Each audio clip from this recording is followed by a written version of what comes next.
na tuwa sa kamakasala naginhanglan po o giya Holy Spirit na rin sa nana atuang matungkad ang mensahe ning adlaw. Naguna-una ako kaning gano'n nga gihatag ko ni Sister Dina sa ako aming iyahang part niya pagkahuman pagka-Tuesday, iyahan na rin gihapon. No? So, dili siya exempted. So, nalipay na po kung may so, tungkol kay kaning makaistorya o makahisgot na punta, makatuon sa pulong sa Ginoo. Kininaanak si Sister Mayet. Ano daw, medyo nagkurog ko. Kung nakulbaan ko by first time, nakuroon magwali karon na bulan. And ang ato ang topic mga igsoon, may tungod the shepherd's crisis, faithfulness in the hour of compromise. Ano na ko'y nabasa na usa ka sugilanon, may tungod sa usa ka engineer. Pamilyado siya. Usa siya ka senior nga engineer sa usa ka construction firm. And well-known kay siya. Siya ang brain kung ang ilahang construction firm makadawat og mga buildings. Tulay or mga buildings. So, magpasabot, pag ma-mention na siya nga construction firm, iyahan yung pangalan ang ma-involve tungkol kay grabe ni siya ka-metikuloso, grabe kay ni siya nga engineer. In terms of kaning project, dapat kuanjud kaning pulido, sulido, o kaning quality kaayo ang iyang mga projects. Usa kay ganyan na may son, naka-receive siya o sa ka-email. Siguro kung familiar mo nga story. Naka-receive siya email nga naa sila nadawat nga kaning project pila ka andal nga building tungod kay sa government man to siya nga building nga para puyan sa mga tao. Di sa Davao natay kaning government building na sa Kalinan gitugod karon. So para na siya sa kuan mga sa housing, no? Pero kaya siya daghan kayo kuan ani mupuyo ani nga pamilya. So mo nga pag-receive niya sa email, nakita niya dito nga kaning, ang tanan nga i-purchase sa ilang construction firm nga para itutol ani nga building is substandard kanan. So, dili siya musugot nga substandard. Tungod kay makompromise, makuha ng iyang pangalan kung sa'y may tabo. Then, ato siya sa ilang office o iyang hingnan ang iyang subordinate. Kauban niya nga during sa pag-lunch ani dili pabuhusan ang pundasyon. Dili siya musugot nga bubuhusan ang simento. Tungod kay gusto niya nga usabon ang tanan. Gusto ko ang katong iyahang kauban tungod kay nilangan na dili na tao pila ka kamag. Looking na kahit ang millions ani. So, unsa man, ipadayon ni siya. Kaya once nga imo ni siyang babagan, ma-compromise. Like, kung imo ni babagan, mawala ka, daghan kay mga tao mawala ng trabaho, pati ikaw, wala kang trabaho. Pati ang imuhang pension, mawala. So, daghan kayo, unya, madawat bagid ka, ginan sa sayang kauban. O, isa na ko ana, muduot sa imuha, nga ikaw ang hinungdan, nga nung mawala ni sa tuwang project. So mo to magsoon, yuli siya, naguna-una siya. Kung ako ning igo, ako ni siya babagan, ako ni i-decline, kung ako ni siyang isulti, ang akong ibawan, na kani siya building a project is, dili siya standard, substandard siya. Mapituhan yung tuon siya, mawala siya trabaho, madawat pa siya, mawalan siya o pensyon, iyang nagunaw siya iyang asawa kay naay kemo, inasakit tapos yung anak nag-eskwela. So unsa ang iyang isupply ani? Unsa iyang ipakaon, unsa iyang ikuan sa iyang pamilya? Then, while nagkakaon sila, siyang asawa, balisagin siya. Antod, ginapakutan na siya sila po, siya nga, kwan lang, kani siguro sa trabaho lang, sa project, sa kabisi. Then pagkagabi, iyang i-open ang iyang computer. O iyang ang katong gi-send sa iyang email, iyang gi-send dito sa court. Gi-send niya na link na. Then hinawa na sa ilang mga kawan sa office. Then pagka-umaog to, gi-terminate siya, gitanggal siya. Ang iyang pangalan gipasa na sa tibuok construction firm na dili siya dawaton. Unya, ihimuhan siya istorya nga na siya sakit sa utok. Unya, kaning daghan kaayo o gihimo siya nga mga istorya, mga kinaiya, karakter niya nga dilimaw. So, every time na magawa siya, makita niya sa news ang pangalan. Madungan niya sa radio, bisa asa, imak siya, doon kay ingunana siya. Pero my son, after 2 years, na investigation atong construction firm about sa katong project kay government. So nigawas nga ang iyang ipakita tungkol kay katong construction firm wala ginadayon to katong project. Dinagawas nga usa siya kahero tungkol kay kung ipadayon pa itong construction, then na ay linog, mabungkag ang building, daghan kayo ang mga pamilya ang mamatay.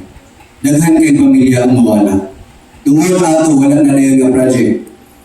So, after ato, giofiran siya o daghan kaayo ng mga trabaho. Then, ihimo siya o consultant sa usa na another construction firm na dili basta-basta.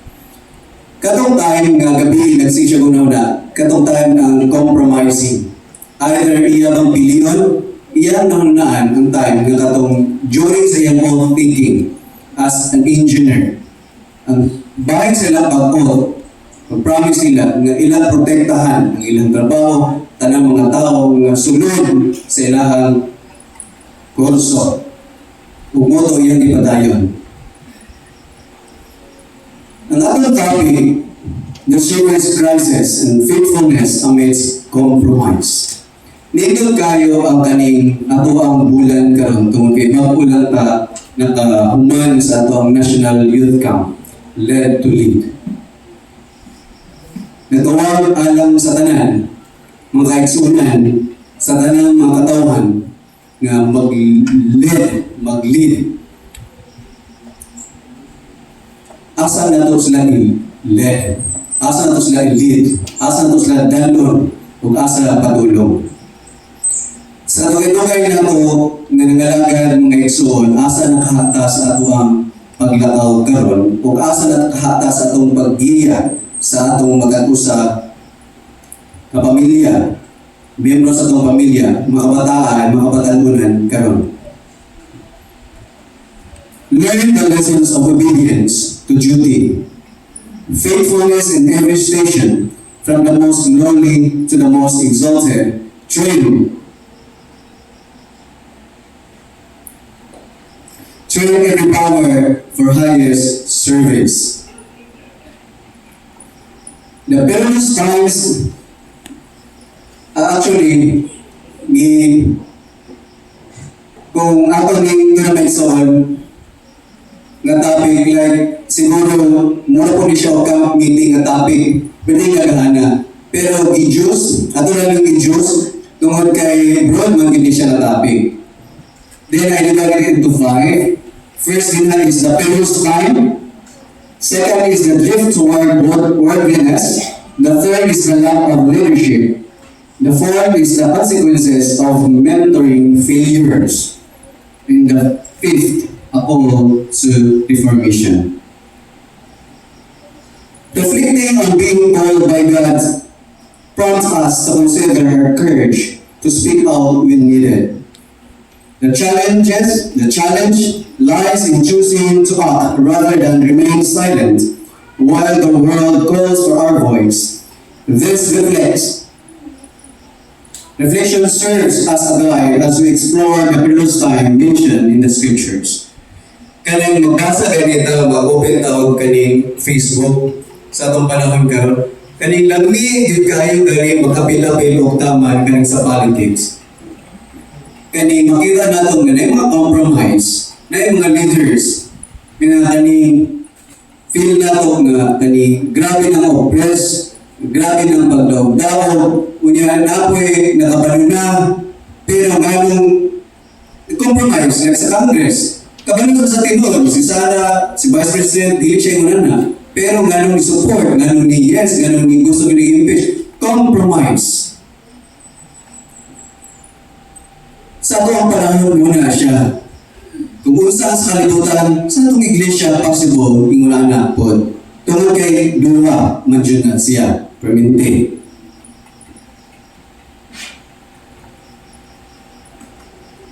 Adunay kamukaan natin ni Maigsoon, parts of law, reflection. If God called you to sound the alarm tonight kung matulog ka, will you have the courage to bark or would you keep sleeping? Sa'yo na grabe ka, kumulong grabe ka, gubot, ang nasod, pabili na maghapunta ng silent. Or sa atong iglesia, nasayo ka, madagan ka kulangon. Doon ay mga dapat i-improve. Pabili na maghapunta sa atong silent. Sa pagpahilong.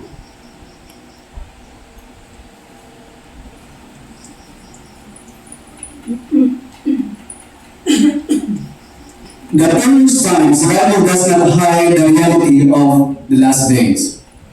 It describes a period of intense moral and spiritual instability. This instability is not just in the world, dili lang sa kalibutan, but seen into the very fabric of the church. The scriptures warns that the last days are marked not just by chaos, but by perilous instability, a moral shifting that sifts from the world into the sanctuary sa atong iglesia, sa atong church. Mag-aot-ot yun na siya. And we know this that in the last days, perilous time will come for men will be lovers of themselves, having form of godliness, but denying its power thereof. Mutong ibasa ni Sister Dina Regina, medyo taas-taas. Mga kinaiya sa mga katawan sa Diyos sa katapusan ng panahon. May umaon sa kagalingon, tampalasan, disobedience sa mga ginikanan, having a form of godliness,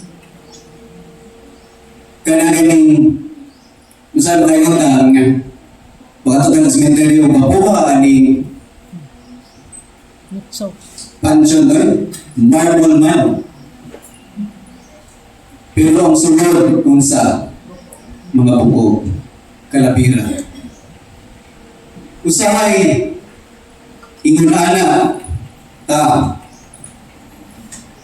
we are having the form of godliness, but denying the power of God. In what way? Sa unsang mga pag-aagi, nagahan kayo ng Higsoon. Naku, nabasa ka ng quotation ni Jesus White.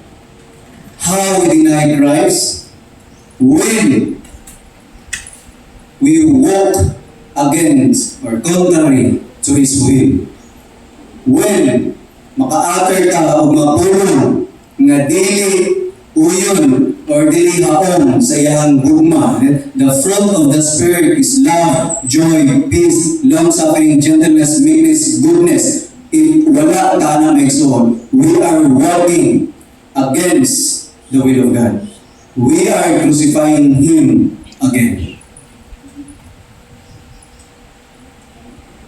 The appearance is not just external persecution, but internal lukewarmness. Muna siya ang pinaka-cause, root cause kanang pagka-Laodicea, kanang pagka-lukewarm nato. A form of godliness that lacks the transformative power of the Holy Spirit. Usahay, nahimo ta mag-boastful as Seventh-day Adventist man ko. Ay, na ako'y position sa church, na ang Holy Spirit na ko. Nagabuhat ko sa blumaton sa Ginoo. Nag-aaral ko, nag-support ko aning tanan. Pero yung na Ginoo, mahawa. Mumuhat ko, daotan. Mahawa, wala ko nakailani mo. Having the form of godliness, pero kulang the transformative power of the Holy Spirit.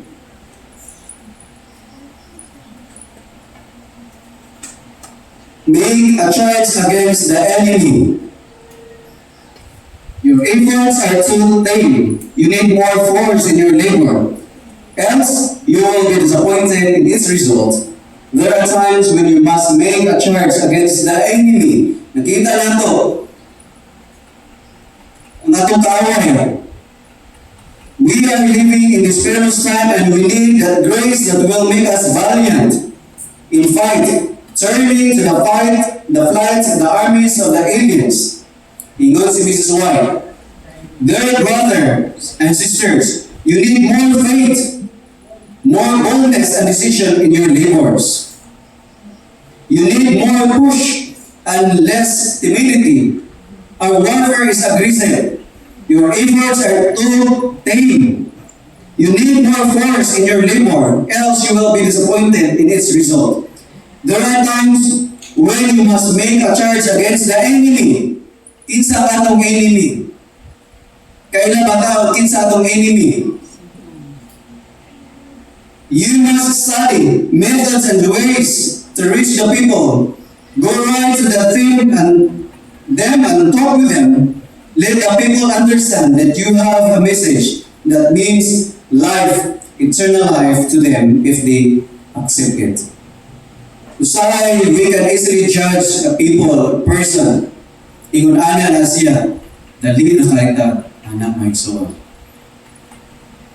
And we forget na himutang enemy because of that. The drift toward worldliness. In end time, this part of the behavior, apil ni siya sa kinaiya sa katapusang panahon sa makatawan sa Ginoo. Kung sa ning drift toward worldliness, flow. Kaning trend. Sabayan nato ang trend, sabayan nato ang flow sa kalibutan. And then ang kalibutan, napuyok na diha kanato. As we approach the second coming, the line between the church and the world begins to blur. Di mo nang hanap, dili na nato makita, dili na nato ma-distinguish kung sa'y tama, kung sa'y mali, dili na nato makastand kung asa tamo stand dapat. Mrs. White says and warns us that many will choose the path of least resistance rather than the narrow way. Mas gustoon pa nato makipag-compromise sa kalibutan kaysa musunod sa Ginoo o sa pulong sa Ginoo.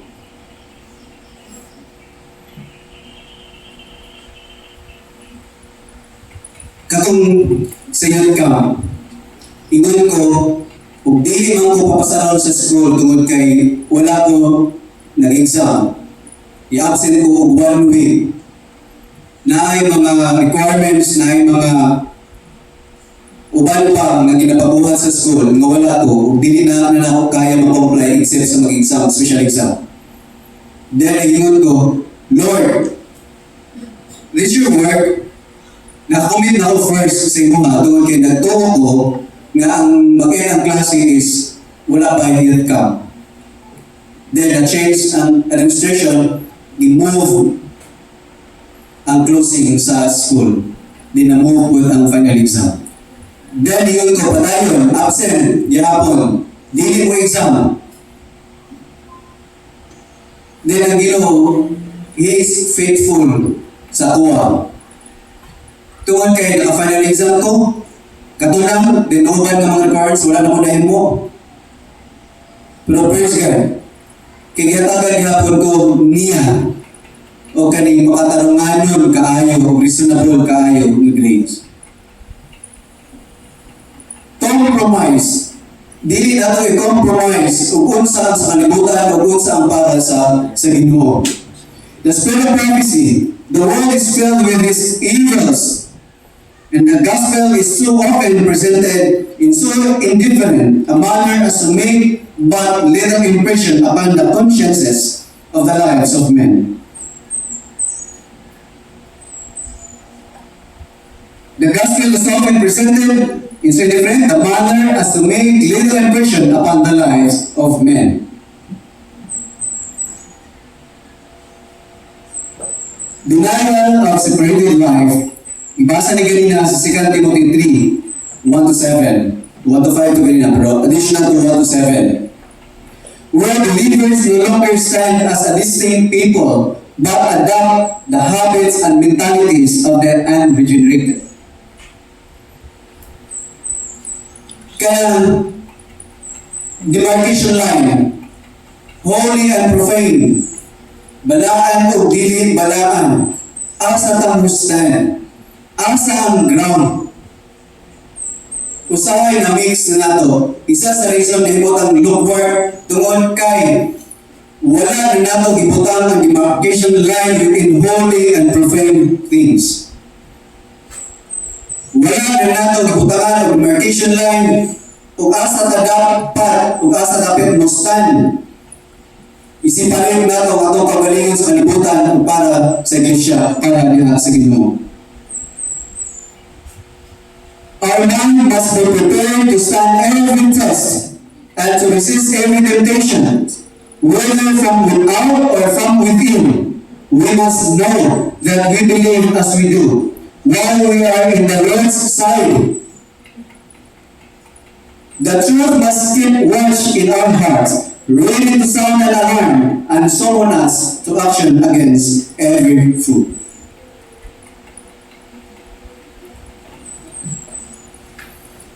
Tuloy ka, Poland, tuloy ka kay natin na ang nawal. Stand every test, resist every temptation, and ready to sound an alarm. Mula siya ang gusto sa Ginoo may igsoon, nga mahimo nga naa diha sa tuwa.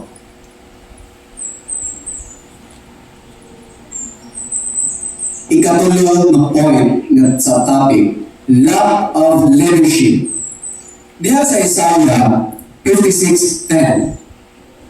His watchmen are blind, they are all ignorant, they are all dumb dogs, they cannot bark, sleeping, lying down, loving to slumber. Ang ginamina ni Magsoon, kita. Why? Because we profess na followers of Christ. We profess we are the missionaries. We profess to be the leaders, the shepherds of the flock. Kita, ginugyanan ani. Kaya ba nato? Mubadlong? Kaya ba nato musawayan? Sa 2 Timoteo 3:16, ang pulong sa Ginoo, ang pagbadlong, pagtulos, pagmatulgil. Kaya ba nato para di lang hinunggamdos?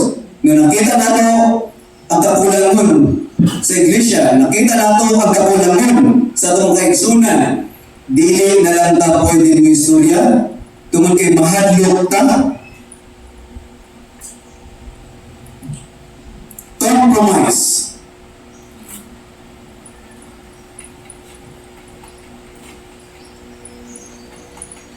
The greatest danger to the remnant church is not the lack of resources, but a lack of spirit-filled, courageous leadership. When leaders prioritize administration over spiritual vitality, the flock scatters.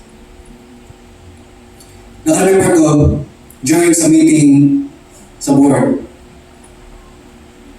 Wala tayong punto, wala tayong kwarta. Kaya ba mag-YouTube, mag-NYC? Then the members of the board, go! Ang Ginoo ang magprubahan. Go, isa wala yung kwarta. Then mahimo nagyapon na siya. Pangitahan ng paagi.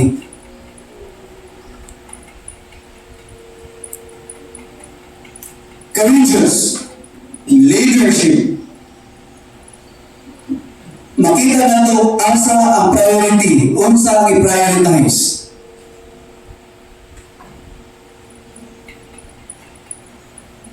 The scripture says, his watchmen are blind, they are all ignorant, unta dili. They are all dumb dogs. Ato ginampyo nga dili unta.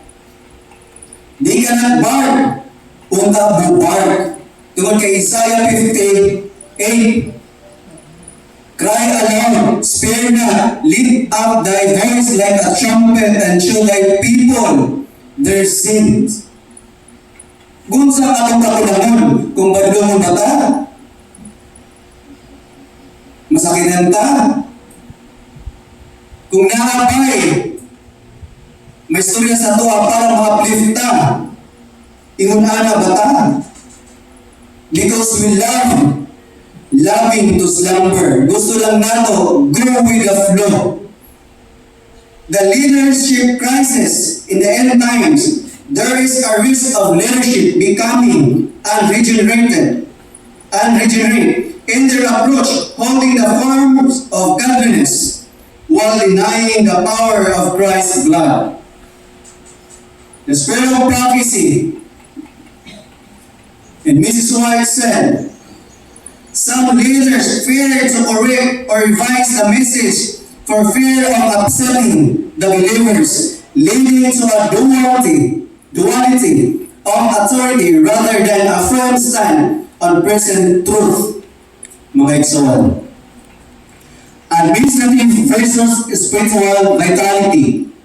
The risk sa Alvin is that prioritizing church structure and finances over the spiritual health of the flock.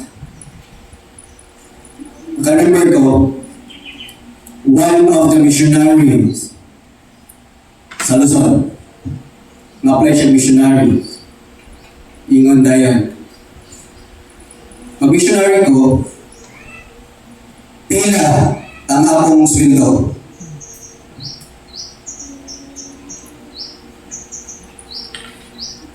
Kanang finances, at part leadership, leaders, mag-lead sa church, magdala sa church. We are only concerned for the finances, or we are concerned for the spiritual health of the flock.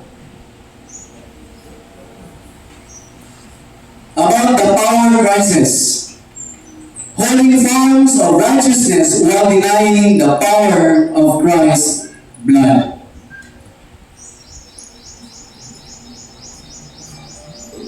In the fear of correction, mahadlo pa ta, Korean, mahadlo pa ta koreksyonan, o mahadlo ta tuluan, o gusto ko tatong kay bingon tayo, nasagaran madungan man ako, kanang ni, ayaw kong tuloy kay una pa ko sa dulan, nimo. Ano umana, ngayon sa si Joseph sa mga buhod kaya na, una ka sa dulan, pero kung yan, una ang kurutak yun, mana dito siya. Fear of correction. Failing to preach present truth for fear of upsetting the status quo. Nana siya sa spirit of prophecy. Dili lang tamo mubadlong, dili lang tamo hatag, mo-present sa present truth sa maturan, tungkol kinahadlok ta. My people are destroyed for lack of knowledge because thou hast rejected knowledge. I will also reject thee. Seeing thou hast forgotten the law of thy God, I will also forget thy children. Hosea 4:6.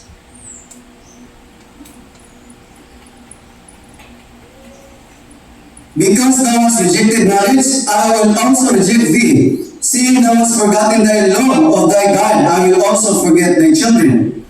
shall the warning from God be passed by unheeded, shall the opportunities for service be unimproved, shall the world scorn the pride of reason, conformity to human customs and traditions, will the church today take the warning? Ang ato pang iglesia karon, i-take ba ng mga pasidaan? If the branches be broken off, be not high-minded, but fear, for God spared not the natural branches. Take heed, lest he also spare not thee. Christ Object Lesson 306, paragraph 4.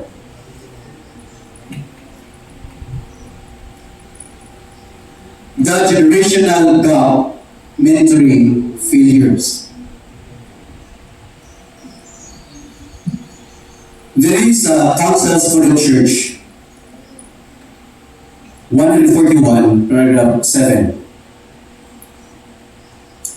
Those who have too little courage to reprove wrong, or who through indolence or lack of interest make no earnest effort to purify the family or the church of God, as held accountable for the evil that may result from their neglect of duty. We are just as responsible for evils that not have checked in others by exercise or parental or pastoral authority as if the act had been our own. Kani sa atong family, sa atong mga kabataan, how we mentor our children, how we mentor our members. This question should be raised, especially to the leaders of the church, our pastors, elders, deacons, how we mentor the church. Through leadership prepares the next generation. A lack of leadership is often seen the failure to mentor emerging youth who are ready to be agents of God's revolution.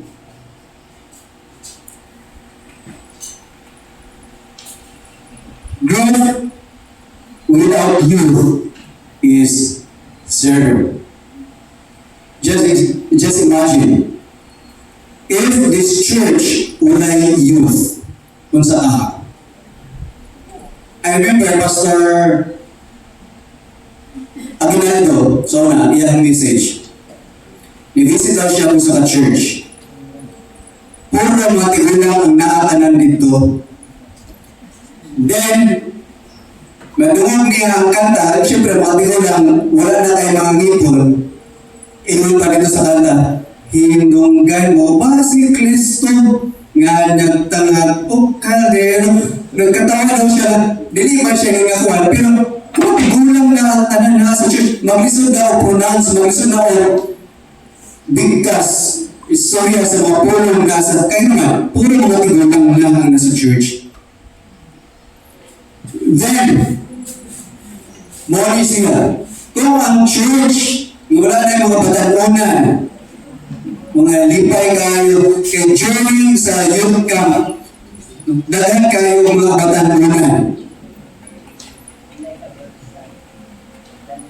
Youth, grow without youth sa church, kay yun pa, balik-balik ito sa kalibutan lang ito, kay Rizal.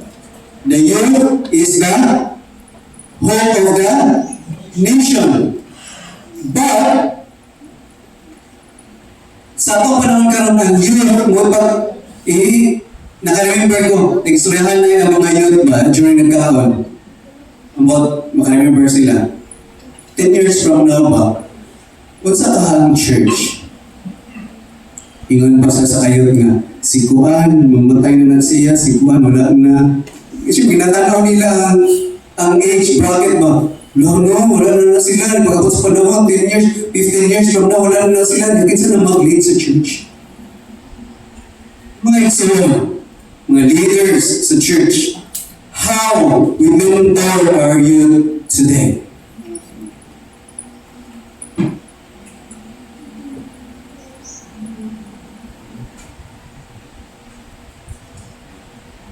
The biblical mentoring model na nila, identifying God-gifted individuals. Ay, atong youth, grabe.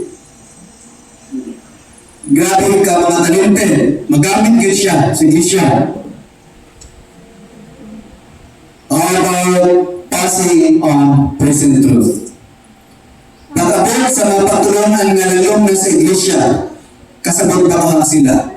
Kaya ba ka nila i-explain? Kaya ba ka nila mukhang na Bible study? Kinagunaw na sa 10 years from now, 20 years from now, wala na na si Ile, wala na na si Pastor, wala na na si Deacon, wala na na si Lola, si Lolo, namatay na na sila, kinsay mupuli ang mga youth karon.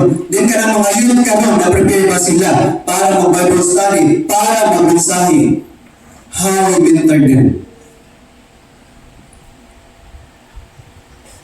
The modern failure, many leaders fail to identify and develop young of today, gifted individuals, leading to a crippling problem where the church lacks the fresh energy needed to meet end-time challenges.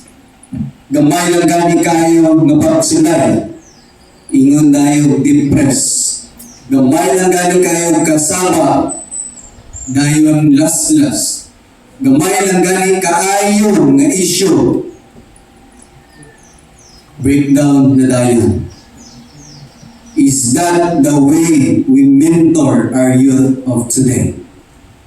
Mga ginikanan. It is always a reflection sa tuwa atong mga kabataan noon sa sila. Agents of God's revelations. The crippling problem, many leaders to fail development believers, muna ni siya, leading to a church that lacks the fresh energy needed to meet end-time challenges. Iksip naman, dasi kayo. You are not just the future, they are God's engine for church spiritual reformation. Dili lang para sa mga programs sa church ang youth. Atos lang i-prepare para sa soon crisis na makatindog sila pag-abot sa panahon.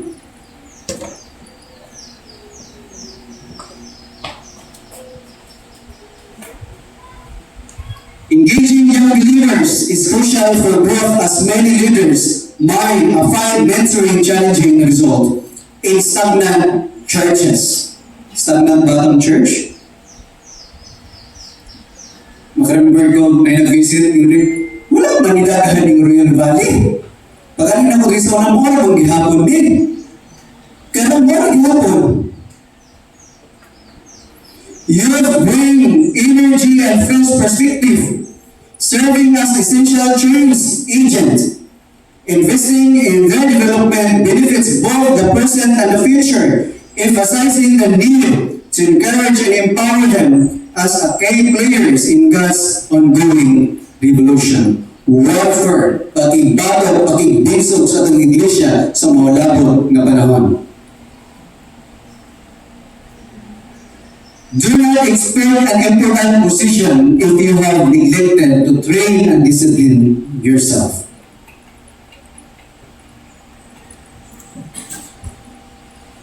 Don't even think that they will be able to, under pressure of circumstances, to step into an important position when they have neglected to train and discipline themselves for the work na palapataran sa kapuluhaton. As a pastor, as elders, as deacons, as deaconesses, treasurers, tanang position sa iglesia, nakabalo ba ta? Or just only a flower, or only a title na itong ginahon? Don't you imagine that they can be polished instrument in the hands of God for the salvation of the souls? We are claiming to be a Seventh-day Adventist. We are claiming to be a Christian. Then ano ba ang instrument in the hands of God for the salvation para sa uban? If we have not used the opportunities placed at their command for obtaining a fitness for the work, the cause of God calls for all around men and women who can devise plan build up and organize. May gani natin mga trainings. And also, dili ta mayon nga, equip naman ta. Dahil na naglibawan. And then, as a result, what is the fruit of being trained and napuno na? Only the lukewarm people can say, puno na ako and need not of nothing. Only the luxury people can say, hindi na lang kinahanglan, anak, tungkol kayo sa una pa nato ginatunan, and then kumusta? Karon. And those who appreciate the probabilities and possibilities of the word for this time will seek an early study to obtain all the knowledge they can from the word, to use in ministry, especially to the needy, especially to the sin-sick souls. We are commissioned to do this. We are commissioned to save. We are commissioned to seek the lost soul for Christ.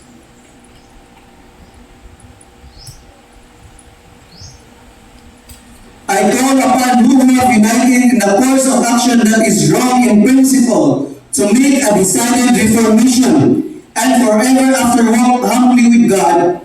The world is soon to be judged. A righteous God must avenge the death of his son. Today, men are choosing Barabbas than and saying, crucify Christ. They will do this in the person of his saint. They will go over the same ground as the Jewish priests and rulers did in treatment of Christ. He, the Son of God, an innocent man, was murdered because he told men truth that it did not please them to hear. Ang Ginoo i-crucify tungkol kay nagsulti siya sa kamatuoran.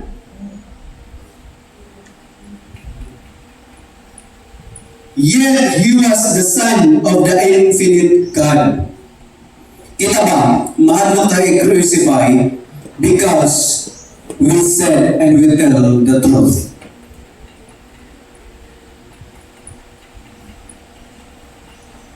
This is the remedy. A call to reformation. The remedy for this end-time behavior and leadership failures is not more programs, but a return to Christ's method and the Bible as our standard. The answer to the great controversy in 595 says, a great work of reform is demanded. It is only through the grace of Christ that the restoration can be accomplished. The Spirit of prophecy said, a great work of reform is demanded now. It is only through the grace of Christ that this work of restoration can accomplish with God. Faithfulness in the heart, seek an abiding connection. Without the Holy Spirit, even the most talented leader, inadequate for the task. Inadequate. Reclaim the standard. Let the Bible be the foundation of our leadership in our lives. I remember Sister Risha, Mrs. Joyce Inoisi, Nehemiah. It talks about leadership, the character of a leader, behavior of a leader, and the experience of the leader to be. We must seek an abiding intimate connection with God every moment. For without the Holy Spirit, even the most talented leaders, kani siya ang pinakamanmaigsoon, subject siya ani tanan. Again, these questions, a reflection. If God called you to sound the alarm today and tonight, will you have the courage to bark? Or would you keep sleeping? Say sa engineer, nakita niya na mali na mga construction materials ang gigamit para noon ang building. Wala niya i-compromise. Even though nawala siya, natanggal siya, pero he stand firm sa iyang commitment as engineer. The metaphor of resounding the alarm signifies a call to action and vigilance in our faith. Are we aware of the urgencies around us or complacent? Raising the alarm requires courage, which embodies not just boldness but also conviction to act in difficult times. Maigsoon, dili giginahanglan nga luya ta, kung dili adunay courage o boldness, bisan pa maabot ang pinakalisod na panahon sa atong kinabuhi. There is a contrast between responding to God's call with courage and remaining asleep, emphasizing the need for spiritual vigilance. And mga igsoon, please take a moment to reflect on these questions. What will be your response? Nahinaw ko, nganing adlaw ay papahulay, nahimo ta na mapanlanginan o magulinta sa atong Pinoy-anan nga magmalasigon o magmalikon sa atong pagtuo o magmainiton samtang kita nakigbisog, nakipagbuno, nakibugno dili sa kalibutan ng mga pagsunay. Naunta, inibalik sa Ginoo kitang tanan, iya maabtan, ngahimutang faithful, diha aniya, faithful sa mga buraton, nga iyang gisangon sa matag usakan nato, sa mga posisyon sa iglesia, nga gihatag sa atong agaga, nga atong tindugan, ug atong ipakita, ug unsa kita, nga anak sa Dios, nga magtumanon hangtod sa iyang ikaduhang pagbalik. Ang Diyos magapanlangin kanatong tanan.